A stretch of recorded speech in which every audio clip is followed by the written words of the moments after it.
আসসালামু আলাইকুম রহমতুল্লাহ বরকাত। বন্ধুরা, আপনারা সবাই কেমন আছেন? আলহামদুলিল্লাহ, আপনাদের দোয়ায় আমি ভালো আছি।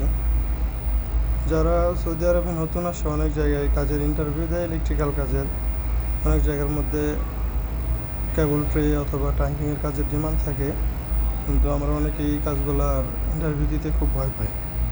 তাদের জন্য আমি আস্তে আস্তে ধারাবাহিকভাবে কেবল ট্রে এবং ট্যাঙ্কিংয়ের যে কাজগুলো আছে, কেবল ট্রের মধ্যে আউটরাইজার, ইনরাইজার, 90 অফ সাইড কীভাবে এগুলো বানায়, এগুলো আমি আপনাদেরকে পর্যায়ক্রমে দেখিয়ে দেবো।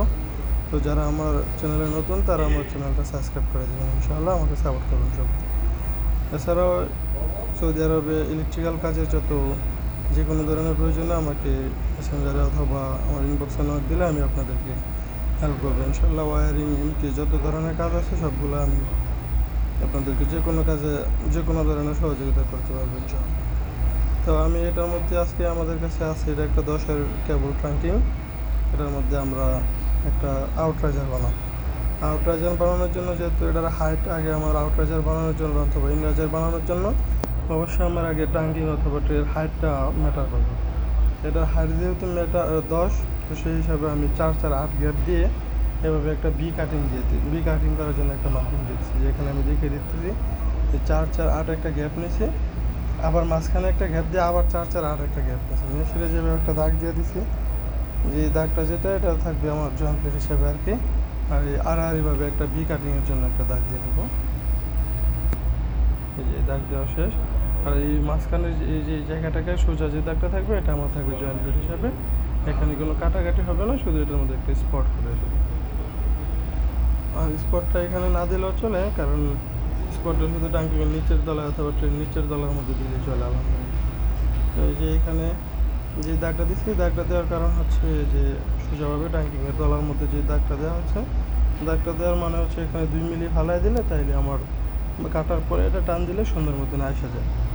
যে রাইট অ্যাঙ্গেলের সাহায্যে আমি সোজা পিছন বরাবরও যেই 4-4-8 গ্যাপ নিয়েছি এভাবে দাগ দিয়ে দিই। সবগুলা দাগ দিয়ে দিতেছি আমি। সবগুলো দাগ দেওয়া হয়ে গেলে তারপর আমি ওই সাইডে গিয়ে সেটা সেম এভাবে আড়াআড়িভাবে, এই সাইডে যেভাবে আড়াআড়িভাবে বি কাটিংয়ের জন্য যেই পাশে এই আপনার কোনাকুনি একটা দাগ দিয়ে দিচ্ছি 4-4-8-এর মাঝখানে। 4-4-8 যে মাঝখানের দাগটা, মাঝখানের বরাবর যে সেন্টার থেকে কোনাকুনি একটা দাগ দিয়ে দেবো আর কি, দুনো পাশে। তাইলে এই জায়গাটা কাটা পড়ে যাবে, আর যে জায়গাতে আমি কাটি নাই বাকি যে এই চারটা আমার জয়েন্ট প্লেট হিসেবে ইউজ হবে আর কি। আর এই যে এখানে দুনো সাইডে ট্যাঙ্কিংয়ের তলার মধ্যে কোনাটা এখানে কাটিং করার জন্য এখানে আমি একটা মার্কিং দিয়ে দেবো। এই মার্কিংয়ের ভিতরে অংশটা গাড়িটা হলাই দিলে তাহলে ওই কাটার পরে এটা টান দিলে ইজিলি আসা পড়ে, নাহলে এখানে লেগে থেকে বাইজা থাকে, দেখা গেছে যে এটার জন্য পরে সমস্যা দিয়ে যাবে।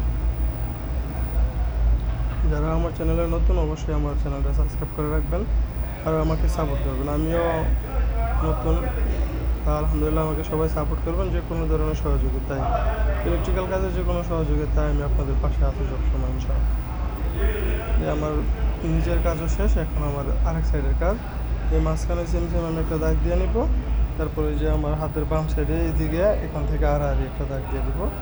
আর বাকিটা আমার কিছু করা লাগবে না, এটা থেকে যাবে। কাটা শেষ হলে, আমার মার্কিং করা শেষ হলে এখানে কাটা নিষেধ, তো এই জন্য আমি একটা ওয়ার্কশপে পাঠিয়ে দিব। ওয়ার্কশপ থেকে কাটা আনলে তারপরে আমি আপনাদের বাকিটুকু দেখাই দিয়েছি যে কাটার পরে কীভাবে কাজ করে। যেখানে আমার মার্কিংটা শেষ, আমি পাঠিয়ে দেবো ওয়ার্কশপে।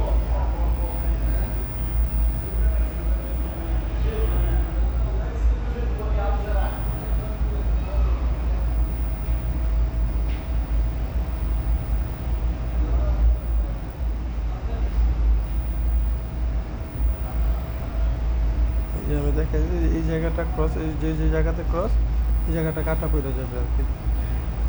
এখন কীভাবে কাটবো, গ্যালেন্ডারটা কোন কোন জায়গাতে চালাবো এটা আমি দেখাই দিতেছি। গ্যালেন্ডারটা যাবে যে এখানে আড়াআড়ি যাবে, এখানে যে আড়াআড়ি এখানে একটা কাটা হবে, আর কিন্তু কান্দা ফালানো যাবে না। আর এই যে এখানে কোনাটা ফালাই দেবে, আর সোজা একটা কাটা হবে। মোটামুটি যে জায়গাটা ক্রস আছে এই জায়গাটা কাটা পড়ে যাবে, বাস। এই হচ্ছে কাজ। দেখতে একবারে সহজ কাজ, কিন্তু ওইগুলো অনেক কঠিন মনে হয়। এখন এটা আমি পাঠিয়ে দেবো ওয়ার্কশপে। আর এই যে নিচের যে জায়গা আছে এখানে একটা স্পট হবে, শুধু গ্যালেন্ডার দিয়ে দাগ হবে। এইখানে ক্রসের অংশটুকু গাড়িটা পড়ে যাবে।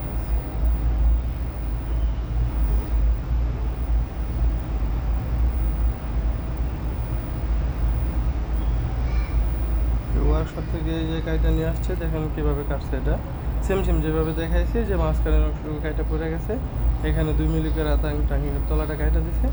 এখন যদি এটা খালি একটু করে ফাইল দিয়ে পরিষ্কার করে এটা টান দিলে আমার 90 ডিগ্রি অ্যাঙ্গেলে একটা আউটরাইজার তৈরি হয়ে যাবে। ইনরাইজারের ক্ষেত্রে কীভাবে বানাতে হয় এটা আমি আরেকটা ভিডিওতে আপনাদেরকে দেখে দেবো। তারপরে অফসাইড কীভাবে বানাতে হয়, তারপর 90 ডিগ্রি এলবো কীভাবে বানাতে হয়, সবগুলো আমি দেখে দিই।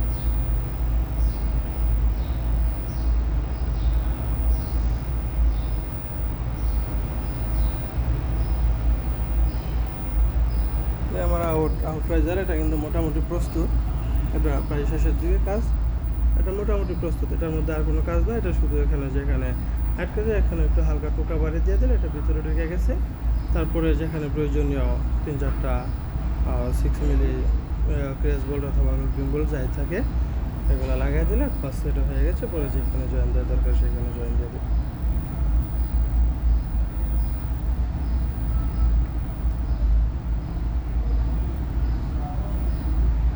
এই হচ্ছে আমার 90 ডিগ্রি অ্যাঙ্গেলে একটা আউট